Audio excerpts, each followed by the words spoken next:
Guys आज हम balance sheet करने जा रहे हैं। ओके, तो आप जैसे देख सकते हैं बैलेंस शीट हर एक क्वेश्चन पेपर में पूछा गया है, तो इम्पोर्टेंट है कि ये फॉर्मेट ऐसा ही आएगा।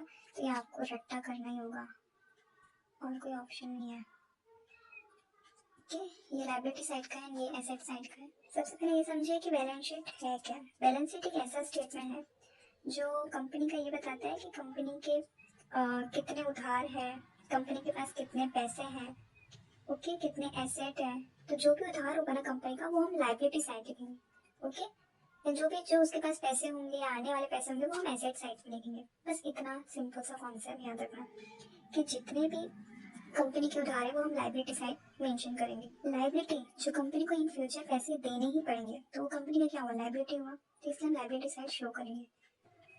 तो सबसे पहले हम यहाँ पे लिखेंगे कि हमें इक्विटी दिया है, इक्विटी 30 है, तो हम पहले ना इक्विटी शेयर होल्डर कैपिटल में लिख देते हैं, शेयर होल्डर फंड में शेयर कैपिटल में लिख देते हैं।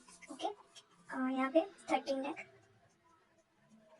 ओके 13 लाख यहाँ पे शेयर कैपिटल में, यहाँ भी लिख भी देते हैं इक्विटी।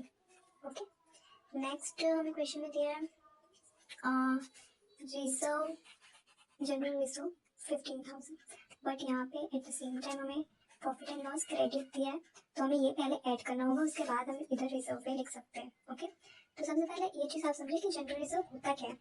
जनरल रिजर्व वो होता है जब कंपनी जो है अपना कुछ प्रॉफिट सेव करके रखती है इन फ्यूचर के लिए, कोई भी फ्यूचर सेफ्टी के लिए पैसे सेव करके रखती है। Okay, at the same time जो हमें क्वेश्चन में दिया है profit and loss credit side का, ये हमारा एक्स्ट्रा प्रॉफिट है, सो दैट हमें ऐड करना पड़ेगा, फिर हम रिजर्व एंड सरप्लस में लिख सकते हैं।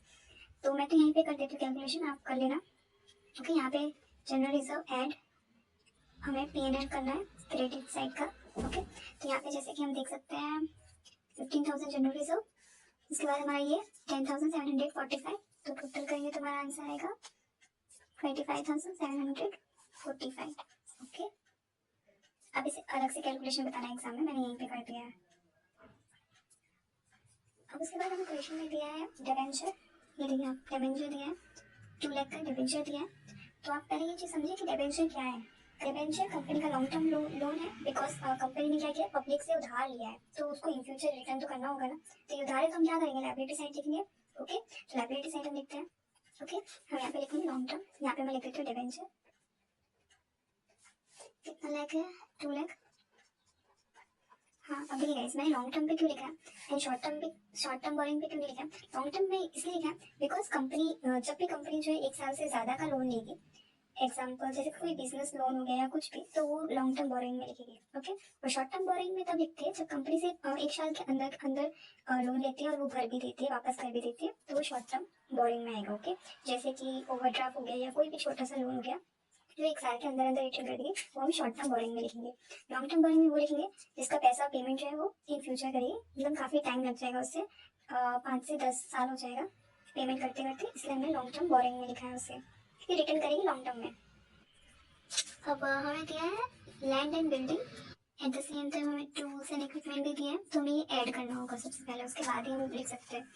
तो यहाँ पे लिखते हैं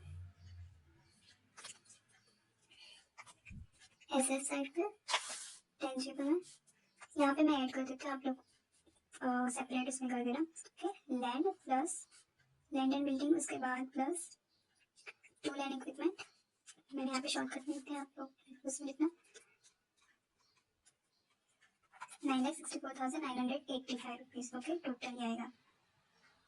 ओके, नेक्स्ट अब हमें क्या दिया उसके बाद, लैंड एंड बिल्डिंग हमने यहाँ पे लिखा, गुडविल हमारा क्या है, इंटेंजिबल एसेट, तो इंटेंजिबल एसेट में डायरेक्ट लिखते हैं यहाँ पे, है 5 लाख रुपीज गुडविल। अब उसके बाद हमें क्वेश्चन में दिया है propose dividend. Okay, propose dividend दिया 41,000, पोस्ट डिविडेंड क्या है, ये शॉर्ट टर्म एक्सपेंस है कंपनी का, तो हम वो यहाँ पे लिखेंगे, शॉर्ट टर्म प्रोविजन लिखेंगे, यहाँ पे मैं लिख देती हूँ प्रपोज डिविडेंड। फिर यहाँ शॉर्टकट में लिखते हैं, आप लोग देख रहे हैं 41,000। अब देखिए हमने शॉर्ट टर्म प्रोविजन में वो एक्सपेंस लिखने हैं जो कंपनी को 1 साल के अंदर अंदर हो सकता है, जैसे टैक्स प्रोविजन, टैक्स भी 1 साल के अंदर अंदर कंपनी का एक्सपेंस हुआ ना। एंड लॉन्ग टर्म प्रोविजन में वो हो गया जो लॉन्ग टर्म का एक्सपेंस है कंपनी का, जैसे कि पेंशन फंड हो गया या ग्रेजुएटी फंड हो गया, ये सब क्या है, लॉन्ग टर्म प्रोविजन है, लॉन्ग टर्म के एक्सपेंस है कंपनी के, 1 साल के ज्यादा के एक्सपेंस। इन्वेस्टमेंट, ये लॉन्ग टर्म इन्वेस्टमेंट हुआ कंपनी का, तो हम एसेट साइड देखेंगे नॉन करंट इन्वेस्टमेंट में।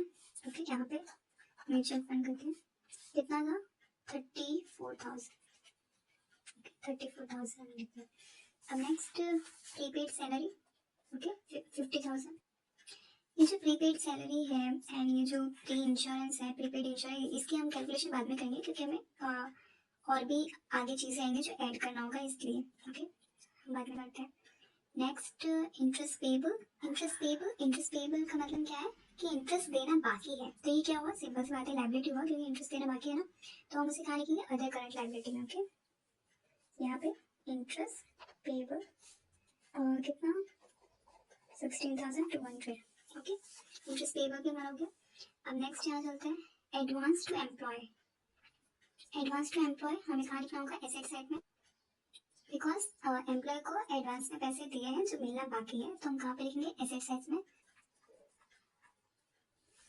ओके, उसके बाद है discount on issue of debenture, ये भी अलग करंट लायबिलिटी में है, इसका कैलकुलेशन बाद में करते हैं।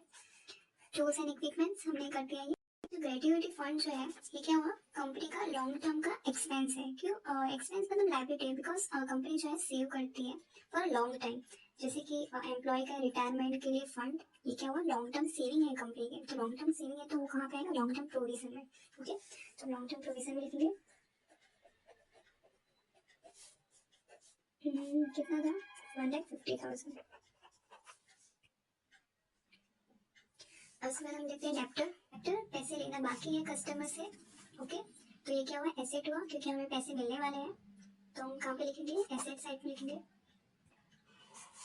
एसेट साइड में लिखेंगे ट्रेड रिसीवेबल में डेप्टर प्लस बिल रिसीवेबल भी है, हमें कुछ बिल रिसीवेबल भी हमें दिया है, दैट्स हमें प्लस करना है, तो टोटल कितना आएगा 91,560 rupees. Okay, debtor and bill receivable को अगर हम प्लस करेंगे तो ओके। अब नेक्स्ट हम लिखेंगे cash at bank. Cash at bank हमारा कहाँ पे है कैश एंड कैश इक्विवेलेंट में, यहाँ पे एसेट साइड दिया ही है, यहाँ पे कितना 1000 दिया है 78,580, बिकॉज कंपनी का जो पैसा है बैंक में है पड़ा है, that's why cash and cash equivalent asset side पे। Next store and spare part, ये कहाँ पे आएगा इन्वेंटरीज में।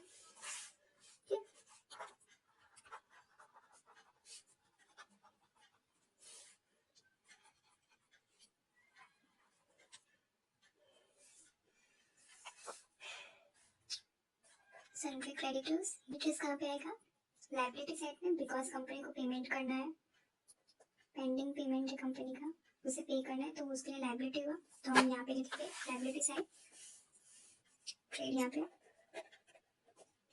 प्लस बिल पेएबल टोटल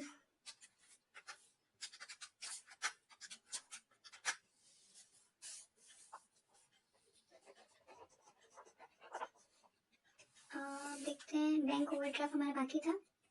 ये बैंक ओवरड्राफ्ट क्या है, ये भी लायबिलिटी है कंपनी के लिए, बिकॉज कंपनी को पेमेंट करना होगा इन फ्यूचर किसको बैंक को, कहीं उधार लिए हुए पैसे हैं। ओके, तो कहाँ पे आएगा शॉर्ट टर्म बोरिंग, क्योंकि एक साल के अंदर अंदर रिटर्न कर देगी।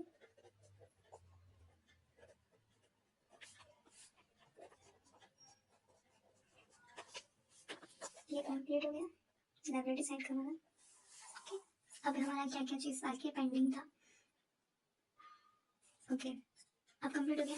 अब prepaid insurance, prepaid salary and यहाँ पे discount on issue of debenture, ये कहाँ पे आएगा, ये हमारा अदर करंट एसेट में आएगा। ओके, अदर करंट एसेट में आएगा। यहाँ पे कैलकुलेशन कर देती हूँ।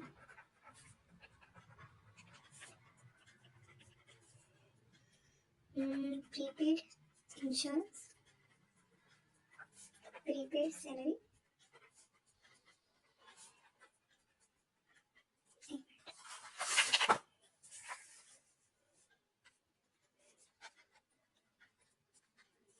टोटल कितना था, ये सबका टोटल करना है, ये सबका टोटल आएगा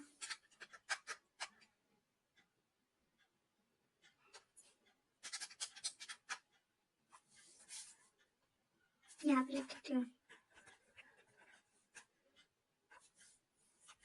50,000।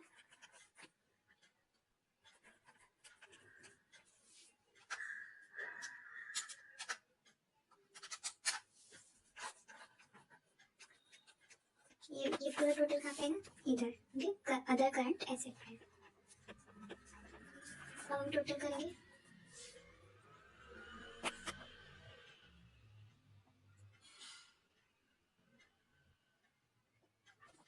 जैसे हमने टोटल किया तो कितना आया, 90,01,775। अब यहाँ का टोटल करते हैं सब।